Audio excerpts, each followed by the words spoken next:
రష్మిక గారు పెళ్లి అయిపోయింది. నెక్స్ట్ మన అల్లు శిరీష్ గారు, మీరు అల్లు అర్జున్ ఫ్యాన్, సో ఎలా అనిపిస్తుంది అల్లు శిరీష్ గారు మ్యారేజ్ లో? ఎట్టకేలకు అల్లు అర్జున్ మ్యారేజ్ అనేది ప్రతి ఒక్క లైఫ్ లో ఇంపార్టెంట్ చేసుకుంటారు. సో కాకపోతే కొద్దిగా లేట్ చేసుకుని ఇంకా తొందరగా చేసుకునేది ఉండే, బట్ తను కూడా గుణపాఠం నేర్చుకుని పెళ్లి చేసుకున్నట్టు.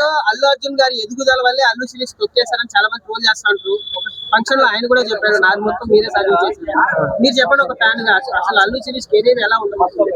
అల్లు అర్జున్ వల్లే పోయిందంటారా? ఎందుకండి, ఇక్కడ దమ్ము ఉండాలి, జీలో దమ్ము ఉండాలి. ఎవరికైనా ఆ దమ్మున్నోడు పైకి వస్తాడు, దమ్ము లేనాడు రిజల్ట్ అందరికి తెలుసు. ఖచ్చితంగా వస్తుంది. మేబీ అల్లు శిరీష్ అన్నకి సినిమాలు అంటే అంత ఇంట్రెస్ట్ లేదనుకుంటా.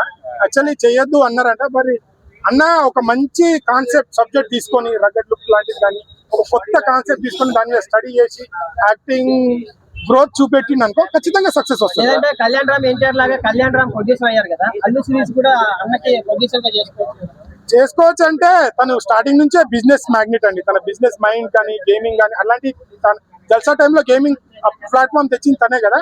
మేబీ సినిమాల మీద అన్నకి ఇంట్రెస్ట్ లేదేమో, ఎందుకంటే ఇంట్రెస్ట్ ఉన్న వాళ్ళు మంచి సబ్జెక్ట్ పట్టుకుంటారు, మంచి ఇది చేస్తారు. బట్ ఆయన ఆల్రెడీ సక్సెస్, అల్లు శిరీష్ అంటే సక్సెస్. కాకపోతే సినిమాల్లో ఏంటంటే అనుకున్న సబ్జెక్ట్ పట్టుకొని రాకపోవడం వల్ల కొద్దిగా డిసప్పాయింట్ తప్పించి అలాంటి కాన్సెప్ట్ దొరికితే ఖచ్చితంగా వస్తాడని నేను అనుకుంటున్నాను. అల్లు శిరీష్ లా లవ్ మ్యారేజ్ చేసుకుంటే బెటర్ అంటారా, విజయ్ దేవరకొండ అరేంజ్ మ్యారేజ్ చేసుకుంటే బెటర్ అంటారా?